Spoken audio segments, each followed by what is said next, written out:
डब्बा ने एक स्टोरी शेयर की थी। देखिए उसका मैं स्क्रीनशॉट लगा रहा हूँ। स्टोरी की क्लिपिंग भेजने वाले ने लिखा था कि ट्रैवलिंग करते समय ये एक अकेली चीज है जिससे कि माइंड ट्रैफिक से डाइवर्ट हो जाता है। आसान शब्दों से कहें तो ट्रैफिक से जो उलझन होती है वो उलझन नहीं होती है ड्राइविंग करते समय, जब ये व्लॉग चला के देखते रहते हैं। पहले तो ये कितने अंधे भक्त हैं कि ट्रैफिक के अंदर वीडियो चलाकर अगर उसको देखते रहते हैं। और ट्रैफिक में जो उलझन होती है, यानी जब ट्रैफिक ज्यादा होता है, जब आदमी परेशान होता है और उसको थोड़ा डाइवर्ट होता है उसका दिमाग, तो वो उसको रिलैक्स करने के लिए मतलब इनकी वीडियो देखते हैं। वाह क्या सेफ्टी है और क्या इनकी अकल है। जैसे इन्फ्लुएंसर वैसे ही इनके व्यूअर्स। मैं इसलिए कह रहा हूँ कि अब डब्बा की अकल देखिए। डब्बा ने बड़े खुश होकर उसके ऊपर लिखा हुआ है, थैंक यू, ड्राइव सेफली। ये वो अकल दे रहे हैं जिनको खुद पता नहीं है कि ड्राइव सेफली क्या होता है। जब ये लोग गाड़ी चलाते हैं तो एक हाथ में मोबाइल होता है और दूसरे हाथ में स्टीयरिंग होता है। उसके बाद में व्लॉगिंग चल रही होती है। सीट बेल्ट ये खुद नहीं लगाता और साथ साथ ये डब्बा जो है ये भी सीट बेल्ट नहीं लगाती।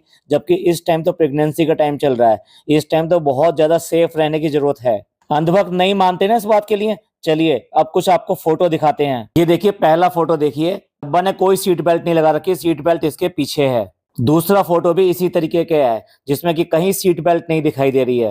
हो सकता है इस फोटो को देख के लोग कहें कि नहीं कपड़ों के अंदर है। कपड़ों के अंदर नहीं होती, सीट बेल्ट हमेशा ऊपर लगाई जाती है। चलिए तीसरा फोटो देख लीजिए अब। इसमें तो और भी बहुत साफ दिखाई दे रहा है कि सीट बेल्ट बिल्कुल पीछे है और ये आगे बैठी हुई है। एक और बहुत सेफ तस्वीर दिखा देते हैं आपको, जो असल में बिल्कुल कमाल की है, जिसमें डब्बा ने भी सीट बेल्ट नहीं पहनी हुई और फनी तो आराम से गाड़ी चला रहा है, साथ में व्लॉगिंग कर रहा है। एक हाथ में कैमरा है और एक हाथ में स्टीयरिंग है उसके। अब ये देखो साफ दिखाता है कि वो गाड़ी भी चला रहा है, साथ में व्लॉगिंग भी कर रहा है और उसके साथ में कैमरा भी पकड़ा हुआ है। और साथ में जो डब्बा बैठी हुई है उसने भी कोई सीट बेल्ट नहीं पहनी हुई है।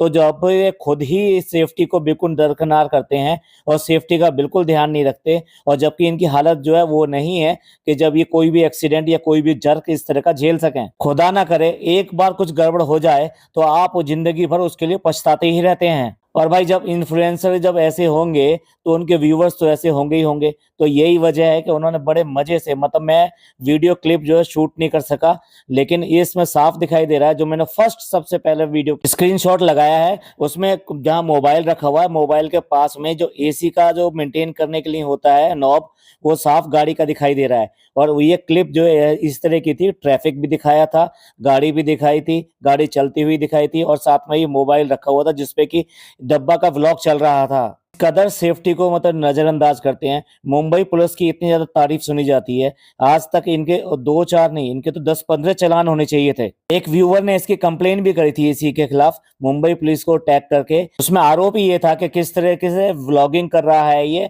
एक हाथ से और कैमरा भी साथ में ले रखा है और आराम से गाड़ी चला रहा है, जो कि आम लोगों के लिए बहुत बड़ा खतरा है, आम पब्लिक के लिए। उसके ऊपर मुंबई पुलिस ने एक एफआईआर भी की थी। इन पे एक एफआईआर नहीं, इन पे तो 15 एफआईआर भी हो जाएंगी ना। पता नहीं सुधरने वाले हैं या नहीं है। बिल्कुल पूछ की तरह, मैं कहना नहीं चाह रहा उस वर्ड को, पूछ की तरह टेढ़े ही रहते हैं ये। वाह क्या नसीहत दी है, ड्राइव सेफली। तुम बहुत सेफली ड्राइव करते हो और दूसरों को भी वही शिक्षा दे रहे हो। इसलिए भैया व्यूवर्स और इनके जो भी सब्सक्राइबर और जो अंधभक्त हैं, उनसे कम मेरा ही रिक्वेस्ट है कि इस तरह की हरकतें बिल्कुल भी ना करें। ये आपकी जिंदगी और साथ साथ आम लोगों की जिंदगी के लिए बहुत बड़ा खतरा है।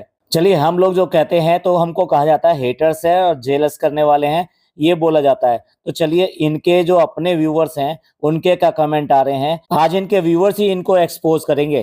पहला कमेंट देखिए अपने स्क्रीन पर।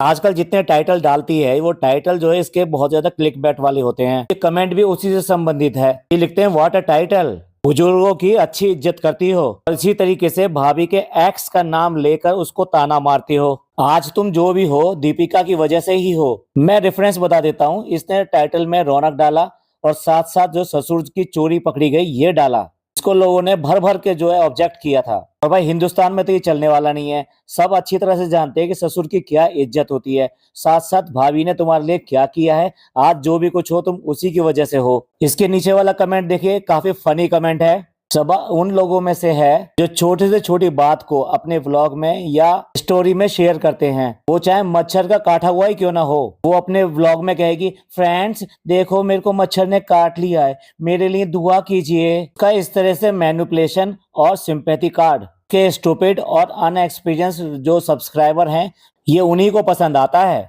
एक और कमेंट देखिए अपने स्क्रीन पर, ये क्लिक बैट खेलना बंद करो। रमजान का रौनक नहीं, तुम्हें असल में लिखना था दीपिका की रौनक।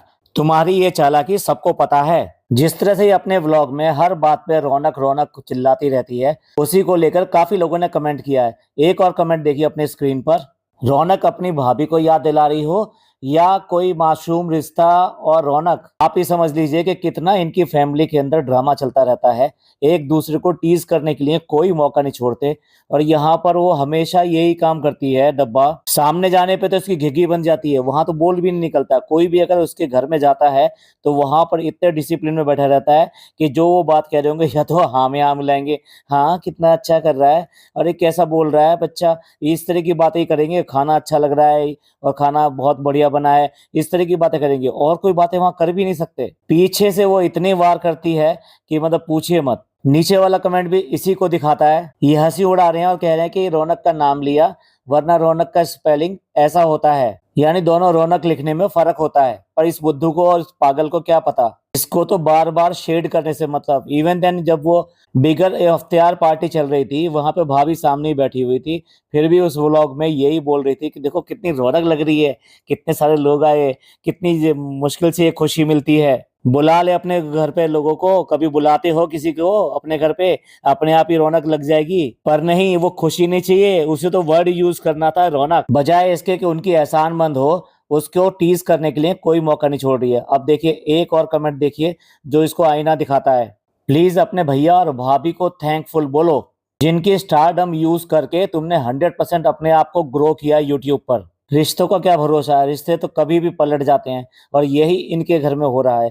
पहले पहले भाभी जो है इनके घर की पितामह थी, मतलब सब कुछ उसने सही किया शुरू से लेके एंड तक। सच पूछो तो पूरी फैमिली आज की डेट में मुंबई में अगर स्टैब्लिश है तो ये उसी की वजह से है। वरना तो जनाब भी स्ट्रगल कर रहे होते और कहीं ऐसे ही पड़े होते, उनका कहीं नाम नहीं होता, ना ही इतना पैसा होता, ना ही ये सब लोगों को घर पे यहाँ पे लेके आते, और भोपाल में ही फैमिली पड़ी हुई होती। और ये तो खुद अपने बारे में सोच भी नहीं सकती कि इसका क्या हाल हुआ होता अगर ये मुंबई नहीं आई होती। पता नहीं मौधा के किन गलत लड़कों को, या फिर जो है भोपाल में भी तो इसके किस्से चल रहे थे, पता नहीं कहाँ पर टाका भिड़ता है इसका। और मीडिया क्या होता है, शोहरत क्या होती है, ये तो दूर दूर तक ये पहचान भी नहीं पाती।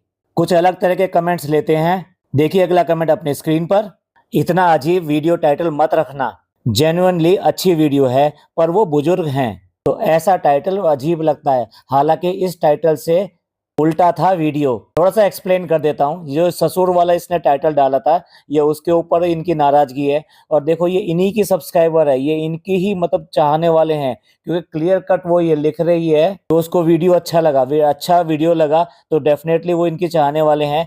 उसके बाद में भी इनको नसीहत दे रहे हैं, लेकिन इनको ये क्रिटिसिज्म लगेगी, इनको लगेगा जेलस वाले हैं, इनको लगेगा ये हेटर्स हैं। और इस तरह के कई सारे कमेंट आए हैं जो बेसिकली बुजुर्ग होने के नाते और बड़ा होने के नाते इस तरह का टाइटल यूज करना और उन पर चोरी का इल्जाम लगाना, ये बिल्कुल गलत है सरासर। तो लोगों ने बहुत अपोज किया है और बहुत ट्रोल किया है इसके ऊपर। अब मुझे सबसे पहले ये समझ में नहीं आता कि जब इतने सारे कमेंट्स आते हैं, फनी भी इन सारे कमेंट्स को पढ़ता है, लगातार पढ़ता है, क्या उसको शर्म नहीं आती कि उसके बाप के लिए इस तरह की बातें की जा रही हैं, और वो कौन करने वाला है ये भी उसको अच्छी तरह पता है, जो उसके साथ रात दिन रहता है। उसके बाद में वो ये चीज रोक नहीं पाता कि अपनी माँ और बाप की कैसे रेस्पेक्ट की जाए। अरे वो उनको नहीं रखता है यहाँ पे ना सही, लेकिन कम से कम जब वो 2-4 दिन के लिए आते हैं तब तो उनकी रेस्पेक्ट की जा सके। लेकिन इन 2-4 दिन में भी वो अपनी वाइफ से अपनी माँ बाप की रेस्पेक्ट नहीं करा पाता।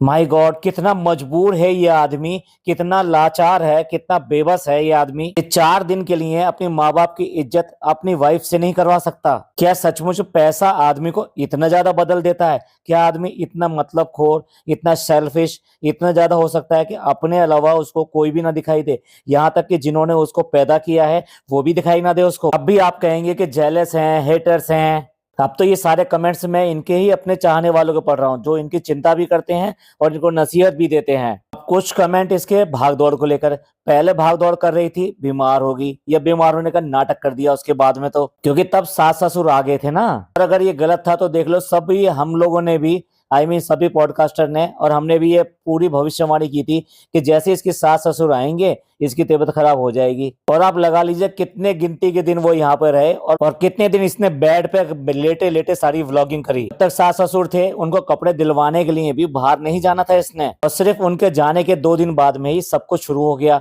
बाहर की शॉपिंग भी शुरू हो गई, यहाँ तक कि सब्जी खरीदने भी, फल खरीदने के लिए भी खुद चल पड़ी वहां पर। और ना अब एनर्जी लो हो रही है, ना उसे वीकनेस आ रही है, ना उसे चक्कर आ रहे हैं, ना उसे घबराहट हो रही है। कुछ इसी तरह कमेंट अपने स्क्रीन पर देखिए। स्क्रीन पर 3 कमेंट हैं, उसमें बीच वाले कमेंट को देखें। गाइस मैं बिल्कुल ठीक हूँ क्योंकि मेरे सास ससुर चले गए हैं, अब मैं खूब शॉपिंग करूंगी, बहुत करूंगी। इसके बाद 3rd कमेंट देखिए। आपके इन लॉज के जाते ही आपकी तबीयत सेहत ठीक हो गई, खुशी और रौनक भी है चेहरे पर। तो इन दोनों कमेंट करने वालों को, एक को तो मजा आ रहा है, उसने इमोजी लगाया है स्माइलिंग वाला, और दूसरे को बहुत ज्यादा आश्चर्य हो रहा है, बहुत ज्यादा सरप्राइज हो रहा है कि ये कैसे हो गया। आप देख रहे हैं ना कितनी अच्छी रेमेडी है कि जब सास ससुर आ जाएं तो बिस्तर पर लेट जाओ, कुछ करना नहीं पड़ेगा, कुछ बोलना नहीं पड़ेगा, कुछ लोग सुनाएंगे भी नहीं, और जैसे ही वो चले जाएं तो वैसे ही फुदक के आप शॉपिंग करने पहुंच जाओ। घर में चहक चहक के फिरो, आपके चेहरे पे रौनक आ जाए, क्रीम पाउडर लिपस्टिक सब कुछ आ जाए, ग्लो भी आ जाए। कितना ज्यादा दोगलापन है ये। फिर वही वाली बात, फनी को कैसे एडजस्ट हो जाता है जब इसके माँ बाप आते हैं, रियली उसको बहुत खुशी होती है, उसके चेहरे से दिखाई देती है कि वो कितना खुश है, लेकिन वो खुशी बरकरार नहीं रह पाती है क्योंकि वो दोनों को बैलेंस करने में बिल्कुल ही ऑकवर्ड हो जाता है। उस बैलेंस करने में डेफिनेटली वो जो है डब्बा की तरफ झुक जाता है, अपने माँ बाप की तरफ इंसाफ नहीं कर पाता है। अब जरा फर्स्ट कमेंट देखिए जो सबसे ऊपर है। ये कहते हैं नो इबादत, रमजान आपके लिए सिर्फ शॉपिंग और खाना पीना है। आप देख लीजिए पहले व्लॉग से लेके और अब तक के व्लॉग जितने भी आए हैं, चाहे भैया भाभी के हों चाहे इनके हों, खाना पीना दिखाते हैं, रेसिपी दिखाते हैं, शॉपिंग दिखाते हैं, इसके अलावा कुछ नहीं दिखाते। इबादत से इनका दूर दूर तक वास्ता नहीं है, कभी तरावी और इन सब के बारे में बात नहीं करी।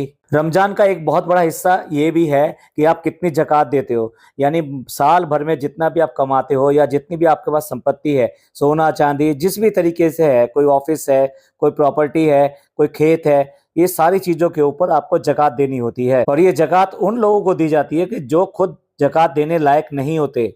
इसका मतलब यह है कि जिन लोगों के पास बिल्कुल भी पैसा नहीं है, वो सिर्फ अपना ही लालन पालन बड़ा मुश्किल से कर पाते हैं, वो दूसरे की मदद नहीं कर सकते, उनको ज़कात देना जायज़ होता है। तो ये जब करोड़ों रुपए कमाते हैं साल के, तो आप ये बताइए कि आज तक इन्होंने कहाँ दिखाया कि इन्होंने ज़कात के कितने कितने पैसे किस किस को आदमी को दिए। जबकि ये तो अगर वही पहले जैसे बात कही थी कि अगर मच्छर भी काट ले तो ये आके जो ना अपने व्लॉग में बताएंगे कि भाई हमें दर्द हुआ है और आप हमारे लिए दुआ कीजिए। तो ये वो लोग हैं जो हर चीज़ दिखाते हैं। इवन देन करेले का जूस बना तो करेले का जूस वो दिखाया कि मिक्सी में बनाया, और वो किसने सलाह दी? वो खाला ने सलाह दी। और ये झूठे और मक्कार लोग जो आपको दिखा रहे हैं स्प्राउट खा के, स्प्राउट में जितने कंटेंट डले हुए हैं, जितने बैलेंस तरीके से वो स्प्राउट बने हुए हैं, वो स्प्राउट बिल्कुल भी इन्होंने नहीं बनाए। और क्या कह रहे हैं कि ये किसने बनाया? पिज़्ज़ा ने बनाया। कितना अच्छा बनाती है, अब तो ये बहुत समझदार हो गई है। पर फ्रेंड्स ये पूरा टोटली रॉन्ग है, गलत है।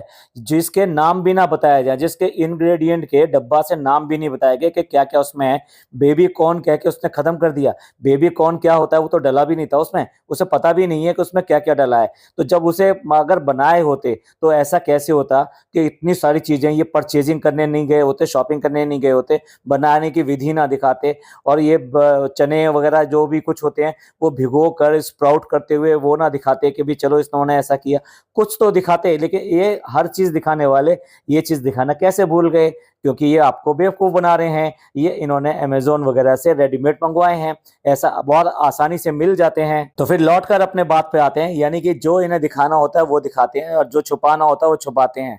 यहाँ कुछ भी भैया भाभी या इन लोगों ने, किसी ने भी ये नहीं बताया कि इन्होंने किन गरीब लोगों की मदद करी। इतने बड़े बड़े 2 पॉली बैग जो भर के रखे गए थे कि ये सूट हैं, ये यहाँ से बाहर देंगे, ये इससे अच्छा मौका और क्या था देने का? लोगों को दे सकते थे। इसी के व्लॉग के नीचे मैंने कमेंट का स्क्रीनशॉट नहीं लिया है, वो साफ साफ लिखते हैं कि आपके पास कितने कपड़े हैं, आप रोज रोज कपड़े बदलते हैं, आप रोज रोज दिखाते हैं कि ये नए कपड़े हैं, उसके बाद में जो अपने पहने हुए कपड़े होते हैं वो कभी दोबारा नहीं पहनते। आप कम से कम हमें ही भिजवा दीजिए, हमारे भी रमजान ठीक से गुजर जाएंगे। बट रमजान तो इनके लिए कमाने का महीना है, ये बिल्कुल भी इनके लिए इबादत या फिर ज़कात या ये सब चीजें देने का नहीं है। सिर्फ ये चकाचौंध दिखाकर लोगों को बेवकूफ बनाते हैं। इनके बहुत सारे सब्सक्राइबर और व्यूवर्स जो हैं वो मिडिल क्लास ही नहीं, बहुत ही लोअर क्लास में आते हैं। तो उनको ये सब देख के ये लगता है हो कितनी अच्छी तरह से हो रहा है, ऐसा भी होता है, इतना जगमग भी होता है क्या, इतना डेकोरेट भी घर कर लेते हैं, इतनी लाइटिंग भी कर लेते हैं, इतने गोरे दिखाई देते हैं, देखो क्या क्या चीजें खाते हैं, देखो किस तरह से घूमते हैं, कैसे मॉल में जाते हैं, कैसी शॉपिंग करते हैं, कितने अच्छे कपड़े खरीदते हैं। ये उनके लिए बिल्कुल फंटासी जैसा है। तो इसलिए उनके लिए तो क्या कहें, इनको बेवकूफ बनाने के लिए ये सब काम कर रहे हैं। तो रहा इस्लाम की, इबादत की, इन सब से इनका कोई मतलब नहीं है, पैसा कमाना इनका पहला मकसद है। एक और कमेंट जो इनके दोगलेपन पे चोट करता है, अपनी स्क्रीन पर देखें। ये पैकेज भेजना और व्लॉग में दिखाना, ये फ्रेंडशिप नहीं, ये पीआर एक्टिविटी होती है। कभी मिले नहीं, कभी देखा नहीं, तो फ्रेंडशिप कहाँ से हो सकती है। तो ये फ्रेंडशिप में नहीं, ये प्रमोशन के लिए पैकेज भेजा है। कम से कम अपने ऑडियंस और अपने लिए सच्चे बनो। ये कमेंट इनकी पोल खोलता है कि जिस तरह से ये दिखाते हैं कि ये हमारे फ्रेंड हैं, इनका चैनल है या एक बिजनेस रन करते हैं और इन्होंने हमारे लिए ये पार्सल भेजा है, बड़ा ही खूबसूरत पार्सल भेजा है। तो वो जो पार्सल भेजते हैं और ये पैकेज भेजते हैं, वो पीआर एक्टिविटी है, वो इनके कोई फ्रेंड्स वगैरह नहीं होते। तो फिर वो चाहने वाले नहीं है इनके, वो क्या है, अपने बिजनेस प्रमोशन के लिए ये सब करते हैं। और ये उनको फ्रेंड्स का नाम देके कि इनकी इतनी लंबी चौड़ी फ्रेंड्स की लिस्ट भी बनती चली जाती है कि भी हमको ये दे रहे हैं, हमको ये दे रहे हैं। एक तरीके से ये एक तरह से रिश्वत देने की बात होती है कि दूसरों को भी ललचा रही है ये कि अगर तुम मेरे को भेजोगे तो मैं तुम्हारा नाम लेकर भी इस तरह से बात करूंगी और बताऊंगी। यही वजह है, इसी के लालच में आके बहुत ही ऐसे लोग जो कि खुद के लिए अच्छे गिफ्ट नहीं खरीद सकते, वो इनके लिए अपने गिफ्ट खरीद कर और इनके यहाँ भेजते हैं अपनी गाड़ी कमाई से। जिस तरह से हर तरह के हर किसी से गिफ्ट एक्सेप्ट करती है, ये एक तरह से ये कहना चाहती है कि लाओ मेरे को गिफ्ट दो, मेरे को गिफ्ट दो, मेरे को भेजो और मैं सब चीजें लूंगी और आपके लिए तारीफ करूंगी, आपके लिए खुश होकर दिखाऊंगी। इसीलिए इसका नाम डिजिटल भिखारी पड़ गया। देखो हर समय बस गिफ्ट ही गिफ्ट ले सकती है, देती रहती है, किसी को भी मना करने की तो इसमें है ही नहीं। यहाँ तक कि वहाँ अभी ये शॉपिंग करने के लिए गई और पहली बार उस शॉप के ऊपर गई थी तो वहां से भी गिफ्ट ले लिया और कपड़ों में, यानी कि कुछ फ्री के शूट वहां से भी ले आई। पता नहीं फ्री के ऊपर इसकी नीयत कितनी ज्यादा खराब है। अब करोड़ों रुपए कमाती है, कभी था कि इसके घर में कुछ नहीं था लेकिन अब करोड़ों रुपए कमाती है। कि वही बात है ना कि पैसे आ जाएं लेकिन बुद्धि कहाँ से आएगी, क्लास कहाँ से आएगी, अकल कहाँ से आएगी। कुछ और इसी तरह के कमेंट देखिए अपने स्क्रीन पर। रुखसाना बाजी अपनी फैमिली को छोड़कर इनके साथ रह रही हैं, पता नहीं इनकी कितनी मजबूरी है। अल्लाह रुखसाना बाजी को हमेशा खुश रखे। देखिए ये उस दर्द के ऊपर उंगली रख रहे हैं जो कि रुखसाना बाजी इस समय झेल रही हैं, क्योंकि उनको यहाँ पर बिल्कुल भी इज्जत नहीं मिल रही है। आप देखो व्लॉग में से उसको गायब कर दिया है, मतलब उसका नाम तक नहीं लेती। कहाँ पिछले व्लॉगों में उससे बात करना ये इसका एक कंटेंट हुआ करता था, और उससे बात करना, उससे वो क्या कर रही है, वो कैसे कर रही है, क्या बना रही है, सबके ऊपर। लेकिन क्या है कि अगर ये उसको दिखाती है तो उसको जो है उसके लिए तारीफें मिलती हैं, यानी इसको ये भी सहन नहीं है कि रुखसाना बाजी की कोई तारीफ करे, और इसीलिए उसको अब काम तो सारा करवा रही है लेकिन उसको कोई भी क्रेडिट देने को तैयार नहीं है। बिल्कुल ही गायब कर दिया है इसने उसको अपने व्लॉग से। नीचे वाला कमेंट देखिए इसके। अब ये बिल्कुल भी बीमार नहीं है और मुंबई में चारों तरफ आसानी से घूम रही है और कोई भी ऐसा कोई शो ऑफ भी नहीं कर रही। अगर वाकई में तुम शॉपिंग के लिए इतना ज्यादा कंसर्न थी तो आप अपनी भाभी को भी भेज सकती थी, वो तुम्हारी से बेटर टेस्ट रखती है। भाई सचमुच में ये इनकी सब्सक्राइबर है। मुझे तो हंसी आ रही है देखकर कि ये अपनी भाभी पे भरोसा करे, अपनी भाभी को कोई काम दे कि तुम मेरे लिए ये वाला काम कर दो ना, नेवर नेवर नेवर। इसने एक फ्लैट लिया, कभी भाभी और भैया से कुछ नहीं पूछा। इसने रेस्टोरेंट बनाया, कभी नहीं पूछा, उनसे कोई सलाह ही नहीं ली। अब ये प्रेगनेंसी में आ गई है तो प्रेगनेंसी की कोई भी बात अपनी भाभी से, भैया से, किसी से कोई शेयर कर ही नहीं सकती है। ये बच्चा भी खुद ही लेकर आएगी। लगता है ये जानती नहीं है इनको कितनी चालाक, चतुर और कितनी ज्यादा श्रूड है, सिर्फ अपना मतलब निकालना जानती है। चलिए इस पॉडकास्ट को यहीं एंड करते हैं। मेरे पास कहने को और भी था, कई सारे कमेंट आए थे जो कि पिज्जा के ऊपर थे और नान के ऊपर थे, लेकिन उनको फिर कभी कवर करेंगे। आपका इस सब के बारे में क्या कहना है प्लीज कमेंट करके जरूर बताइएगा। ये पॉडकास्ट आपको अच्छा लगा हो तो प्लीज लाइक कीजिए, सब्सक्राइब कीजिए और शेयर कीजिए। थैंक यू, धन्यवाद, शुक्रिया।